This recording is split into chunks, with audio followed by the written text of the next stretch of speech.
Hey guys, Tom here again from synthhacker.com and welcome back to another tutorial for Extra Records Serum. Got a really cool one for you today. This was actually a request. I can't remember exactly who it was that requested it, but it was for the bass kind of wub. I don't really know how to explain it. That's in tracks like Skrillex's Fuck That, which is kind of like this dubstep influence sound, but being used in like bass house.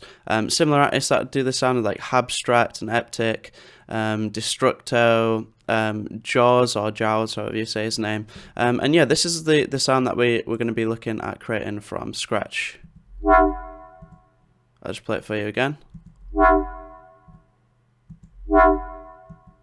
So it's actually a really short sound. It actually turned out to be simpler than I thought it would. Like, it took me a while to figure it out. I was using quite complex like wavetables and stuff, and it actually turned out to be a lot simpler than I thought it would. I was actually overthinking it quite a lot. But yeah, it's really cool sound. It's typically used, you know, at the start of like a drop or something like that, and then used in conjunction with like another bass sound.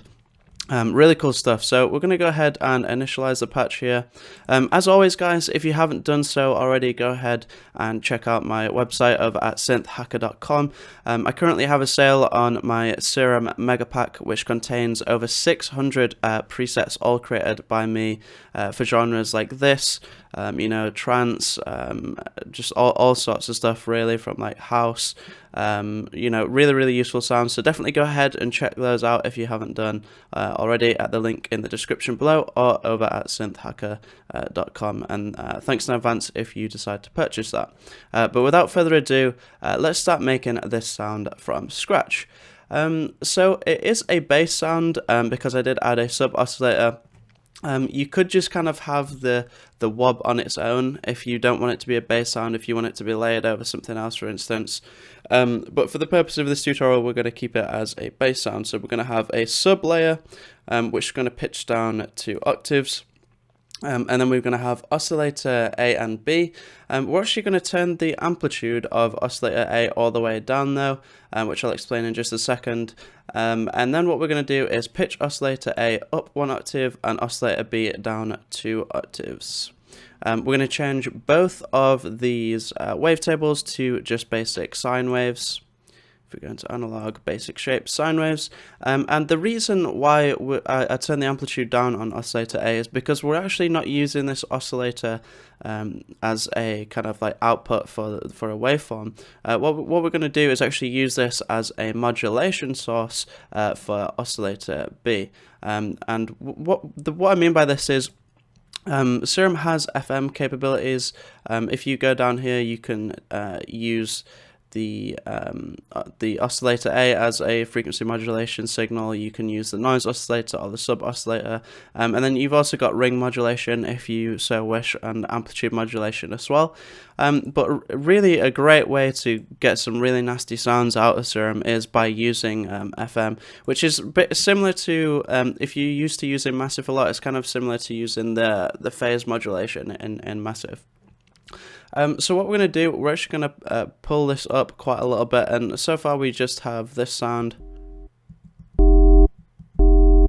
which is the basic tone, the kind of like the basic harmonics of the sound. And then what we're going to do is kind of like sculpt away at this to kind of shape it how we want to. One of the main ways we're going to do this is using an envelope.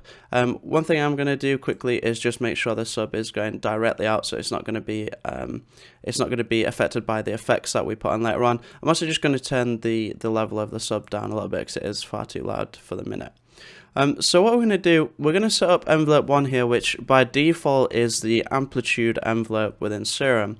And we're going to kind of give this the amplitude shape that we're looking for, which is that really kind of fast, you know, slow attack but fast decay wob sound.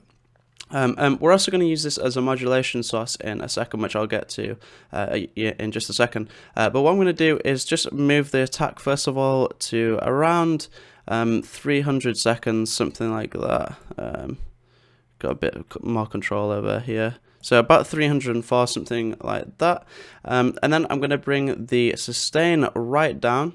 And then give the sound a little bit of delay. So somewhere around 600 I don't know, like 650, something like that. Yeah, something like that anyway. And then quite a bit of release. I think I gave it about 400 seconds, something like that. So now we have this. So it's getting closer to the shape we're looking for, but it's still not quite like snappy enough. So what I'm going to do is we're going to implement a filter. We're going to use a Moog low pass 24B filter.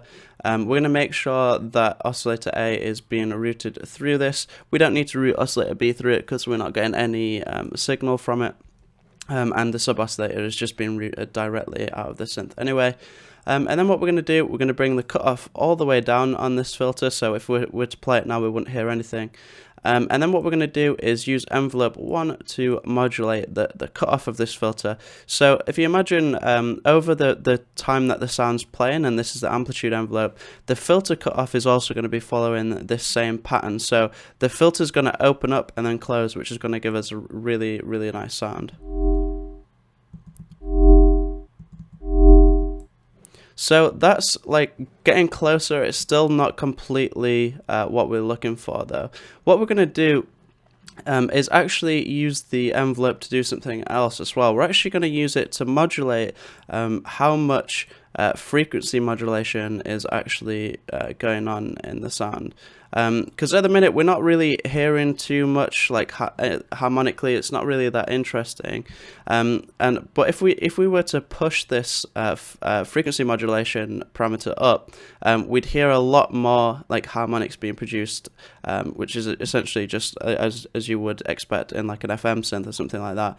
But what we're going to do is just make the envelope modulate this a little bit to add some nice interesting harmonics.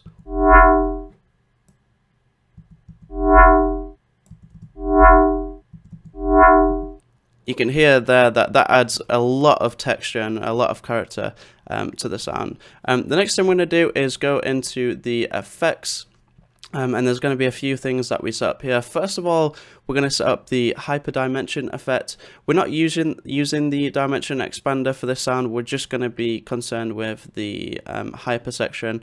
And all we're going to do for this is just bring down the mix amount. And this is just going to add a bit of unison to the sound as a whole to kind of thicken it up.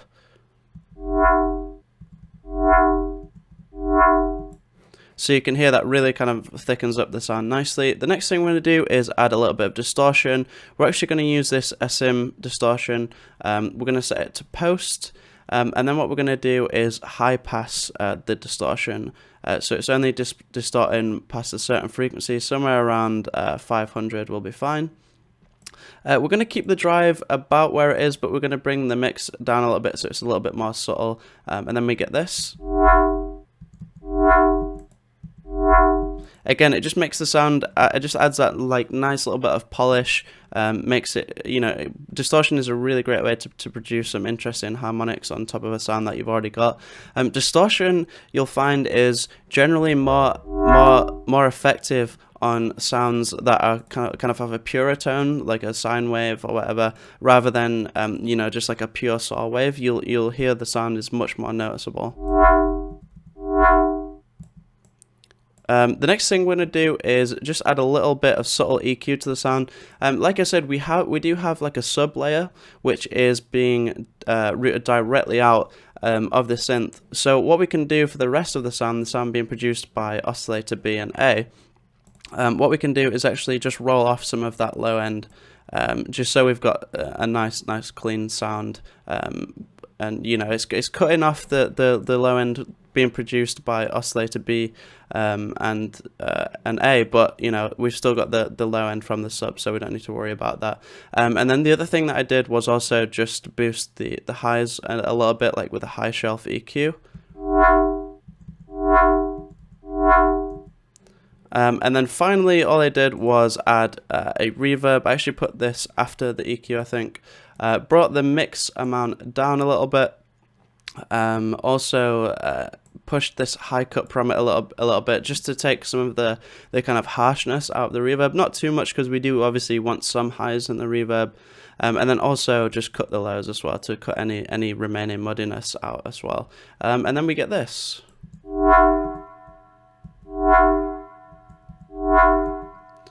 At the minute, the tail is a little bit low, a little bit too long, so what you can do is just bring the size amount down, and this will make it a bit snappier.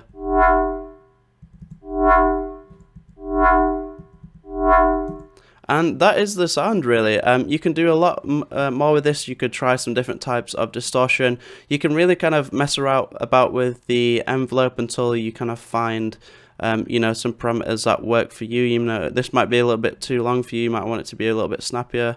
If we just reduce the attack.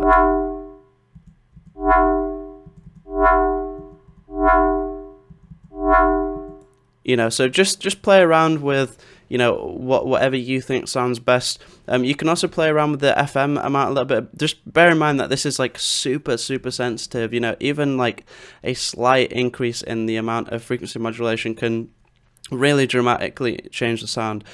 So you might want to play around with this a little bit as well.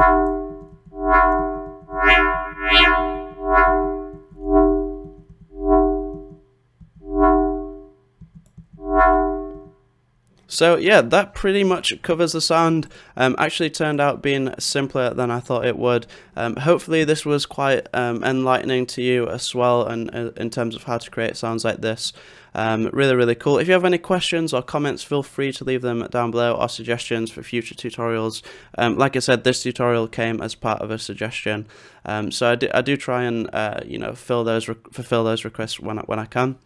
If you haven't done already, please subscribe to the channel to stay up to date with new tutorials that I bring out all the time. And again, if you haven't done so already, definitely go ahead and check out my Serum Mega Pack over at synthhacker.com, or you can click the link in the description below and that'll take you there as well. But that's all from me. Thanks a lot for watching, and I'll see you in the next video.